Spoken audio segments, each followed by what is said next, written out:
Tidak semua orang Kristen, tidak semua orang yang menjadi pengikut Kristus adalah murid Kristus. Mata ganti mata. Tetapi di sini kita lihat pembaruan budi kita itu menunjukkan bahwa saudara dan saya pengikut Kristus.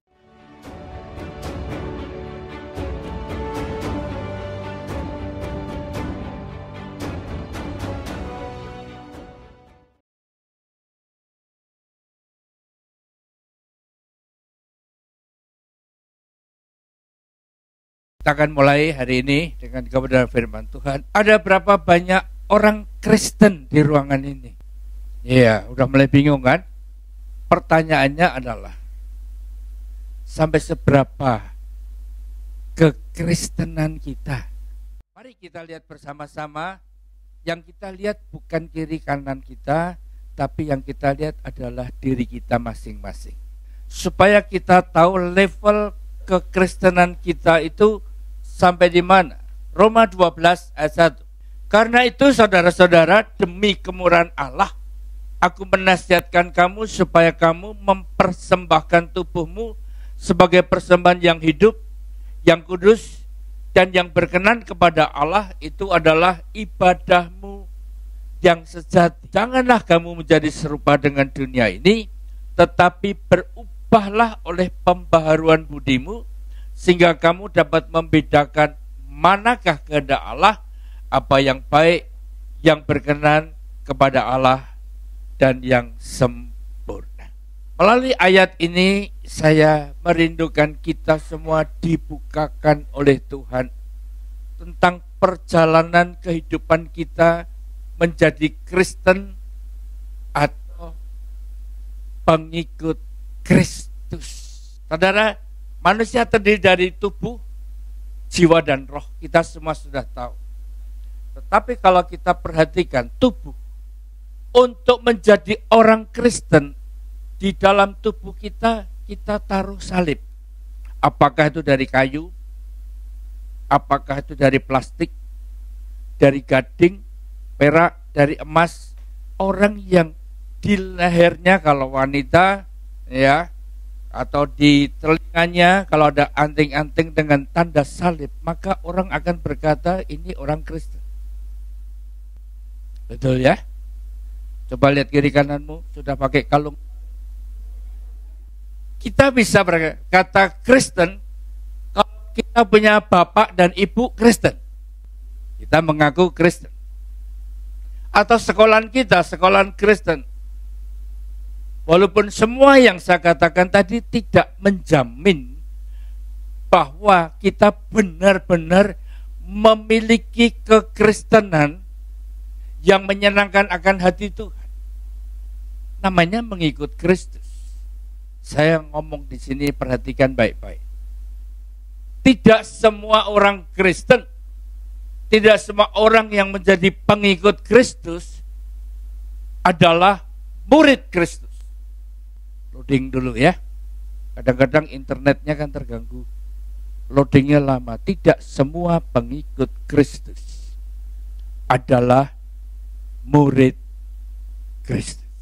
Saudara, kalau kita melihat keadaan yang terjadi, namanya tubuh yang tadi diberi kalung salib bisa dipanggil menjadi orang Kristen. Nama di depannya diberi nama yang ada di Alkitab, maka saudara sudah dipikir orang menjadi orang Kristen. Dan itu akan bisa terlihat sebetulnya dari penampilan, appearance kita. Saya percaya pada waktu kita sudah mengakui sebagai orang Kristen, maka tubuh kita ini pasti akan mengalami perubahan. Mungkin dari Indonesia, saudara memiliki penampilan yang berbeda. Tetapi sampai di sini, di dalam keberadaan kita bersama dan menjadi orang Kristen, paling tidak kita sudah berubah Kalau ketemu kita ngomongnya shalom. Betul ya? Saudara kalau di luar ngomongnya juga shalom? Ada yang ya, ada yang enggak. Ya. Nah, ini dari tubuh. Yang kedua adalah jiwa. Jiwa ini terdiri dari pikiran, perasaan, dan nantinya menimbulkan kehendak atau perbuatan kita. Di dalam pikiran kita, Lukas 6 ayat 45. Orang yang baik mengeluarkan barang yang baik dari perbendaharaan hatinya yang baik, dan orang yang jahat mengeluarkan barang yang jahat dari perbendaharaannya yang jahat.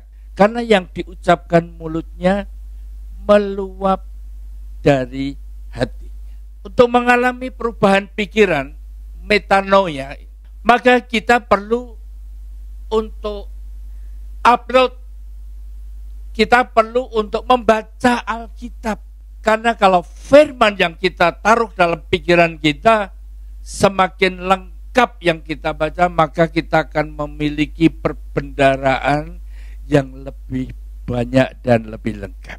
Saya tahu kalau di gereja juga ada kelompok-kelompok membaca Alkitab. Saya nggak perlu tanya berapa banyak dari saudara yang baca Alkitab, karena saya percaya semua pasti baca. Kalau kita membaca Alkitab, pertanyaannya adalah untuk apa? Untuk apa kita baca Alkitab?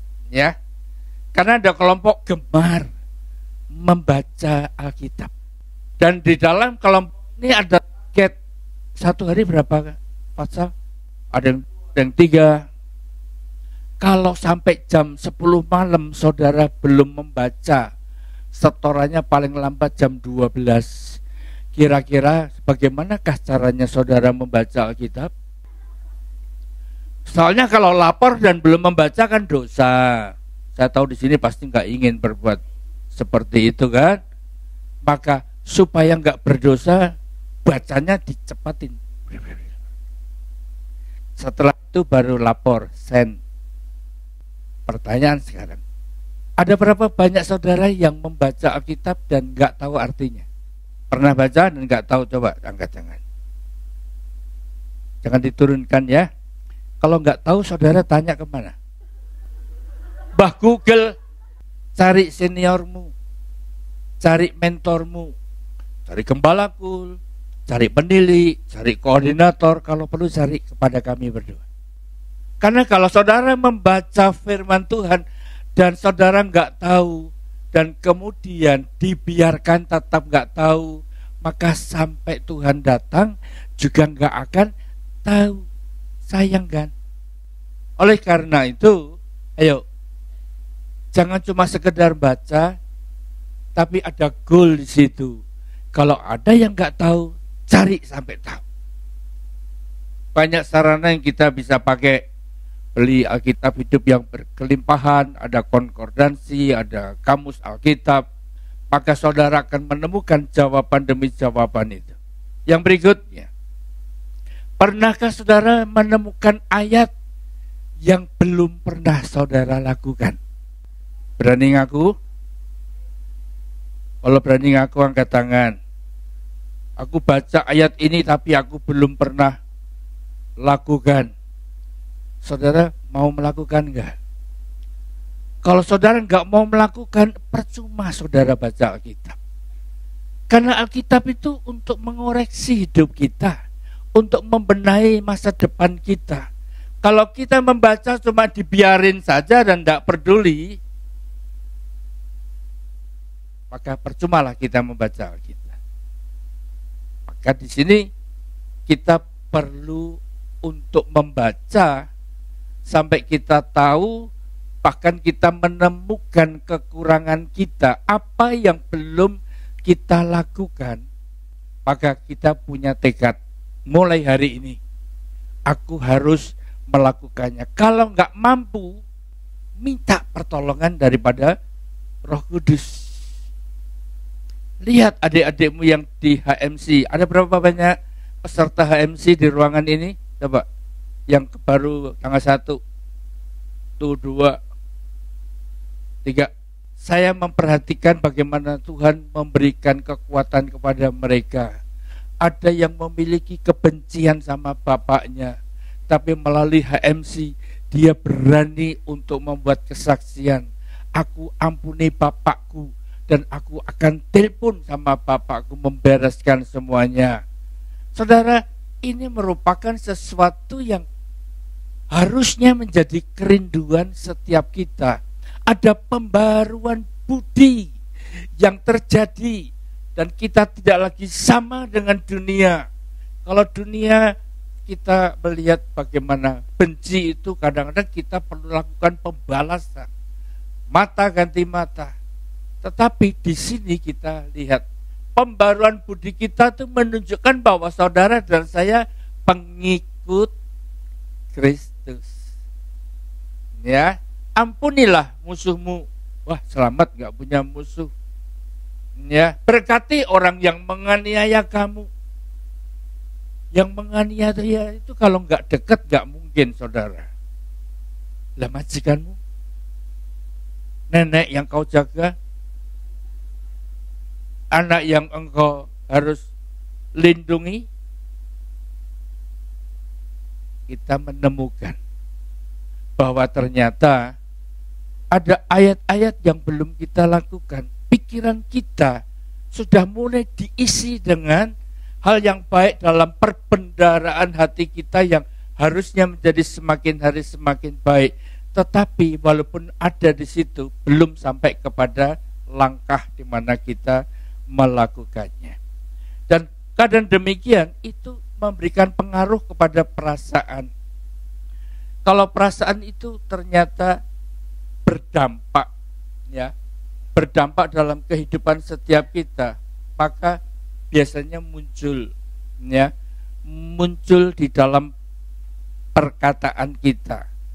Hidup dan mati dikuasai lidah. Siapa suka menggemakannya akan memakan buahnya. Nah, kalau kita sudah mulai mengerti bahwa apa yang ada dalam pikiran ini mempengaruhi perasaan, dan itu menjadi ucapan, ya, kita memperkatakan tentunya sesuai dengan perasaan kita. Coba kalau saudara ketemu, lihat orang jelek jalan, saudara ngomong cek gantengnya, ada, itu namanya bahasa Perancisnya ngeledek. Karena yang di mulut gak sama dengan yang di hati. Tapi kalau yang di mulut dengan di hati sama, wih, ganteng sekali gitu kan. Ya memang ganteng, saudara. Dalam keadaan seperti inilah kita lihat mulut kita mengeluarkan apa pada waktu kita sedang menghadapi tekanan, sedang menghadapi masalah, sedang menghadapi persoalan yang mengimpit sehingga kita bisa berkata sudah jatuh, tertimpa tangga, kesiram ember, apalagi lah. Sehingga seseorang tanpa sadar itu akan memperkatakan hidupku ini sudah gak ada artinya lagi, udah jelek, gak dianggap orang lain, gimana hidup bisa ku nikmati lagi, lebih baik. Ya lebih baik itu bergantung apa yang dia mau terusin, saya gak mau ngomong kan. Nah, padahal di dalam firman Allah itu ada tertulis bahwa Allah itu tidak akan mencobai kita melebihi kekuatan kita. Kalau kita jatuh gak sampai tergeletak, karena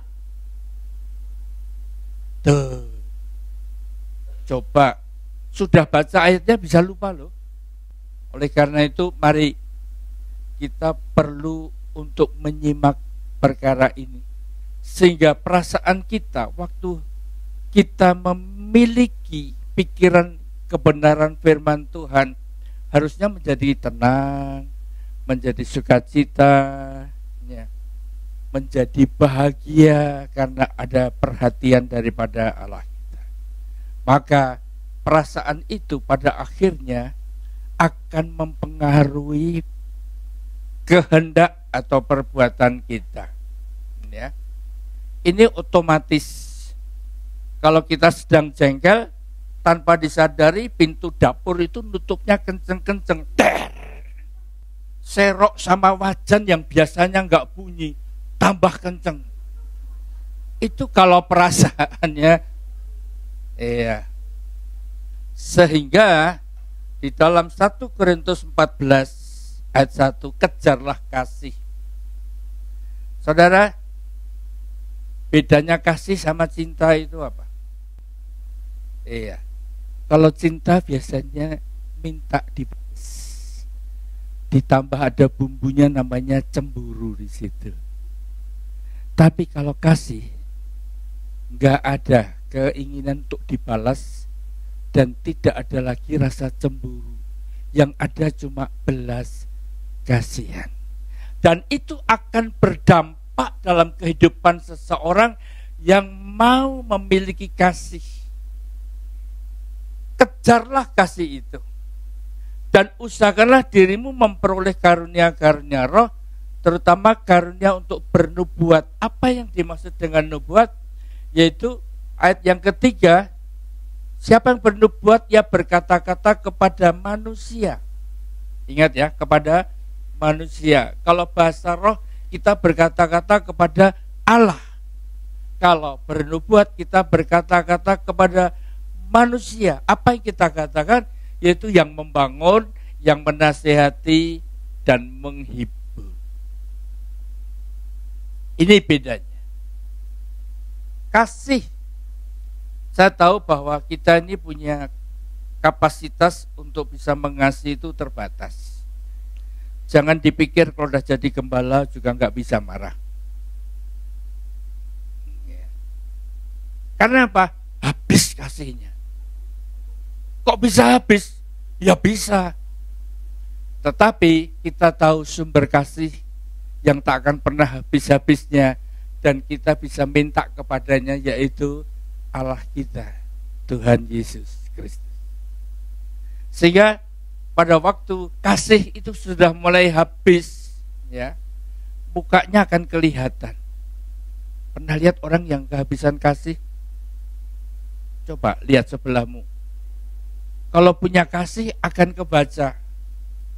Dahinya nggak berkerut, bibirnya ada senyumnya, ya.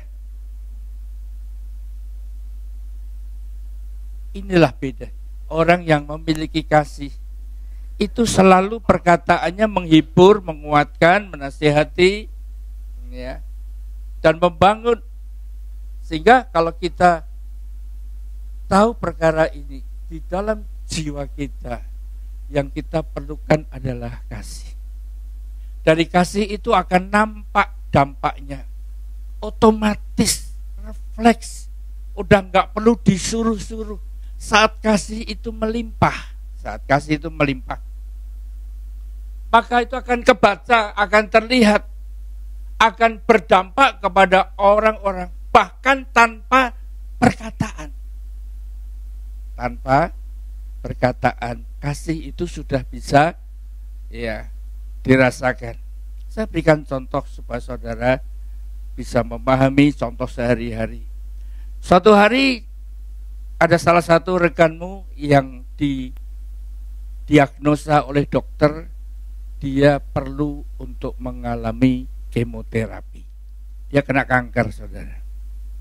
Dan orang yang di kemo ini kebanyakan, ya, dalam posisi badannya makin lemah, kadang-kadang rambutnya juga rontok, ya, rasa mual-mual, keadaan demikian.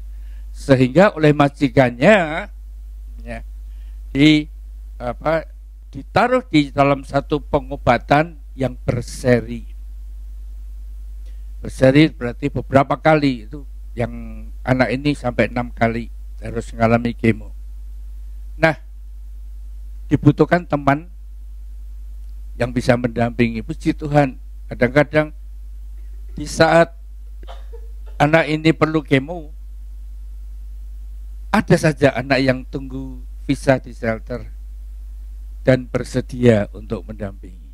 Dalam keadaan demikian, belum tentu asal lalu ada anak. Maka ibu gembala berkata kepada anak ini, nanti kalau nggak ada yang ngantar, mami yang ngantar. Saudara tahu nggak dijawab? WA nggak dijawab, maka ditelepon. Daripada tanya orang lain, lebih baik tanya orangnya langsung kan. Nah, kamu di WA kenapa nggak dijawab? Mami siap untuk mendampingi kamu. Atau jawab apa? Nggak mau. Saudara mulai mikir kan, udah diperhatiin nggak mau. Kemudian ditanya kenapa? Nanti orang-orang nggak tahu mana yang sakit, mana yang nganter. Loh, kalau itu benar saudara. Waktu saya mendadak ke Australia tengok anak saya perempuan yang tak berdaya oleh karena besoknya harus operasi. Ya. Begitu saya datang, kemudian besoknya menuju ke rumah sakit. Di rumah sakit dia nggak bisa jalan dengan baik, badannya doyong pegang lengan saya. Sehingga waktu masuk ke rumah sakit, maka suster bertanya, siapa yang sakit?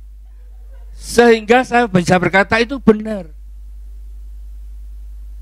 Cuma karena anak ini merasa diri masih kuat untuk jalan dan nggak perlu diantar oleh ibu gembala, maka dia berkata mau. Apakah perkataan ini tidak memiliki dari orang yang nggak memiliki kasih? Enggak. Justru karena dia memiliki kasih, dia nggak tega maminya nganter, harus dampingi sampai di kemo, maka dia berkata nggak mau. Kasih itu memberi dampak. Walaupun tanpa ngomong, kita sudah bisa merasakannya. Minggu lalu ada peristiwa lagi. Saya harus ngomong terus nih supaya saudara tahu. Kalau nggak dikasih contoh kadang-kadang nggak nangkep. Minggu lalu itu kopernya Jordan. Itu dari pagi setelah selesai menara doa harus dibawa pergi ke Jordan. Maka koordinator ribut. Yang bawa koper dua-duanya sakit. Saya juga heran, penyakit sekarang bisa milih siapa orangnya. Kok yang dipilih, kok yang bawa koper? Saya mulai berkomunikasi dengan beberapa orang yang terlibat di dalamnya. Dan pada akhirnya kesimpulannya saya berkata gini, baik nanti akhirnya yang pergi ke sana saya dengan seseorang yang mana bawa koper. Dan karena papi juga nggak mampu bawa koper itu, naik turun tangga MTR. Bukan saya nggak kuat, saya harus menjaga diri saya kan. Nah, maka yang terjadi saya ambil keputusan saya akan pesan taksi dan satu anak untuk mendampingi. Hari hanya tiba, memang yang sakit tadi, yang satu yang di sini dia bahkan nggak bisa libur hari itu. Dengan kasih emotikon sedih itu kan, iya. Kalau anak muda sekarang kan modelnya gitu, nggak perlu ngomong pakai emotikon udah kelihatannya. Aku nggak bisa pergi. Ya. Yang satu nekat datang pergi ke Jordan dan tungguin di sana. Ya. Walaupun setengah hari, ya, dia nggak kuat. Aku tak pulang ya. Ngajak orang sakit kok nekat pergi ke gereja. Ya. Tetapi yang saya temukan, ada anak yang mendampingi saya untuk naik taksi ke Jordan. Mendadak pada pagi itu sebelum saya pesan taksi berkata, gak usah papi pergi ke Jordan, saya aja yang bawa. Anaknya kecil padahal. Dia bawa koper yang besar. Saudara tahu siapa orangnya? Tahu nggak nih? Siapa sih? Kecil gini kuat ngangkat kopernya. Ya karena dia pasti digerakkan oleh hati yang mengasihi, ya kan? Termasuk yang dikasih adalah papinya. Masa papi mau harus bawa ke sana? Thank you. Ternyata cukup dengan perkataan gak usah papi pergi, aku yang bawa. Maka saya di sini melihat kalau kita memiliki kasih, dampak dalam hidup kita kepada orang-orang lain itu pasti luar biasa. Oleh karena itu, mintalah kepada yang empunya, yaitu Tuhan kita, sehingga dengan kasih yang Dia berikan, itu akan mempengaruhi langkah kehidupan setiap manusia. Memiliki tubuh, jiwa, dan roh. Tubuh ini berasal dari debu kembali kepada sesungguhnya yang dirindukan untuk kembali kepada Allah itu bukan tubuh kita, tetapi roh. Ya, kalau nggak nangkep hal ini ikut kom. Supaya saudara mengerti apa yang saya sampaikan ini. Roh kita, ya, bahwa ada hal yang perlu kita sadari. Sudahkah kita ini tidak hanya sebagai pengikut Kristus, tetapi kita mempersiapkan diri untuk menjadi miliknya Kristus. Saya coba tanya, ada berapa banyak yang menjadi miliknya Kristus? Jangan diturunkan. Sambil saya mau baca ayatnya, jangan diturunkan. Tinggi-tinggi, tinggi-tinggi, tinggi-tinggi. Galatia 3 ayat 29 berkata, dan jikalau kamu adalah milik Kristus, maka kamu juga adalah keturunan Abraham dan berhak menerima janji Allah. Jangan diturunkan, masih ada lagi.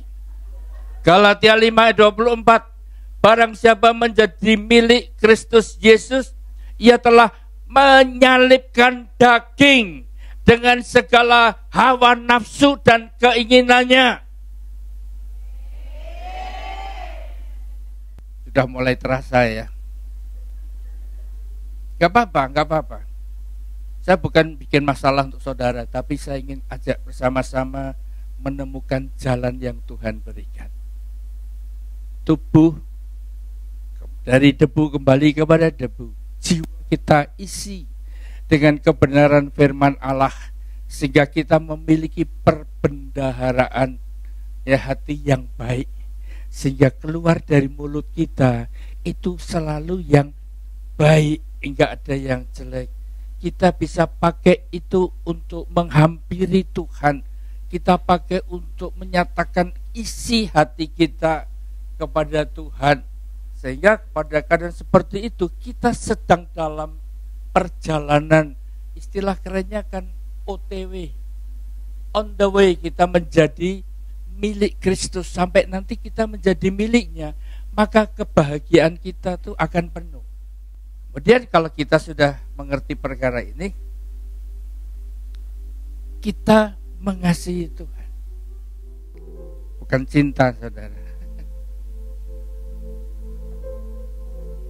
Kalau saudara mencintai bisa menuntut,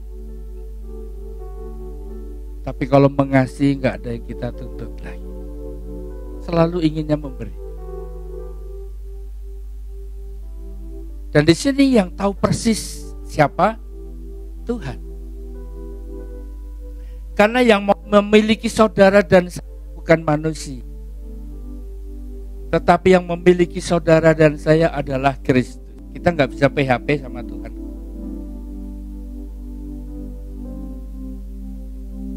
Nah, apa yang menjadi milik Kristus itu akan menjadi milik kita kalau kita ini miliknya Kristus. Kita terima janji-janji. Kita tinggal bersama dengan Dia sampai selama-lamanya.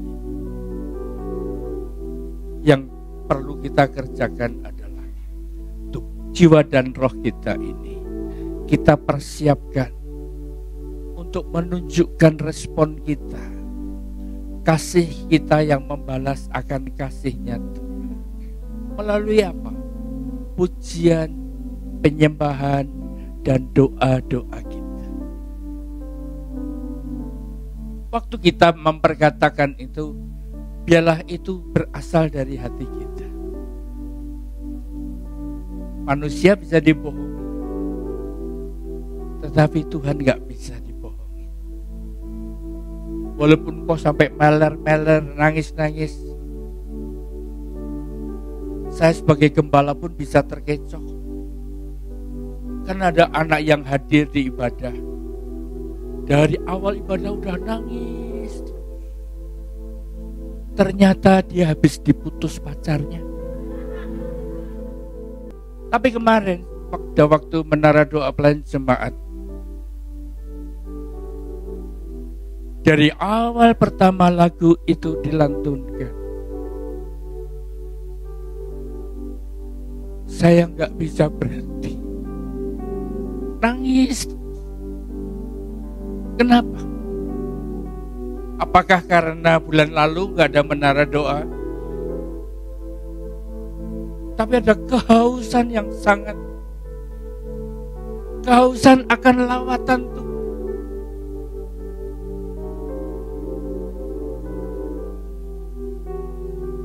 Pada waktu menara doa pelayan jemaat itu dimulai,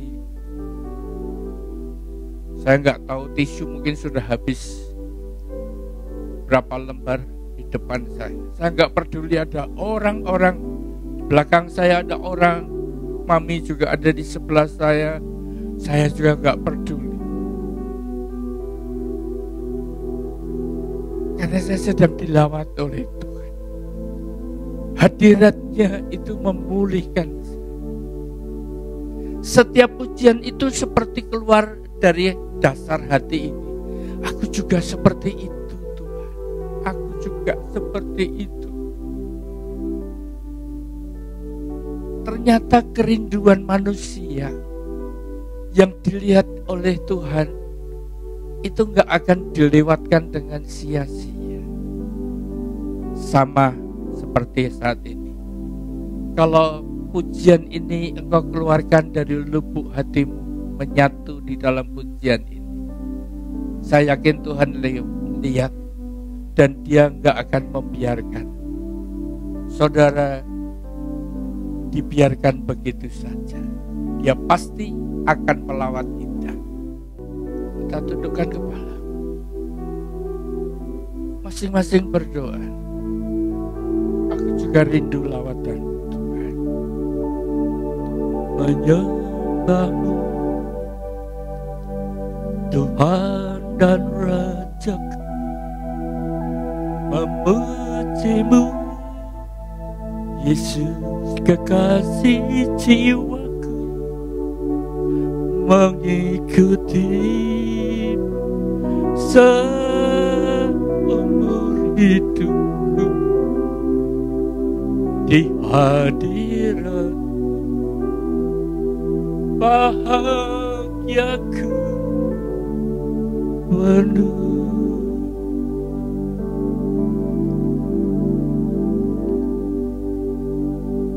Saya sudah gak tahan.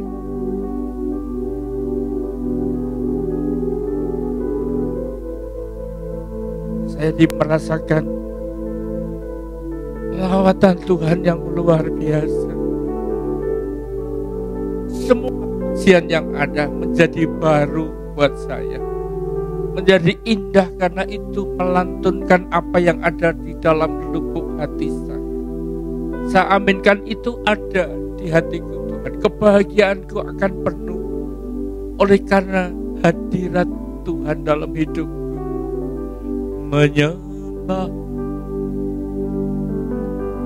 Tuhan dan Rajaku, memujimu Yesus kekasih jiwaku, mengikutimu seumur hidupku, di hadirat-Mu, bahagiaku penuh. Kalau kau berdiri, silakan berdiri. Kau tetap duduk, teruskan dalam hadirat Tuhan. Tuhan dan Raja, Biar Tuhan lihat gejolak yang ada dalam lubuk hati kita, sama seperti pujian ini. Mengikutimu seumur hidupku, di hadirat-Mu bahagiaku penuh. Jemaat saja naikkan pujian ini.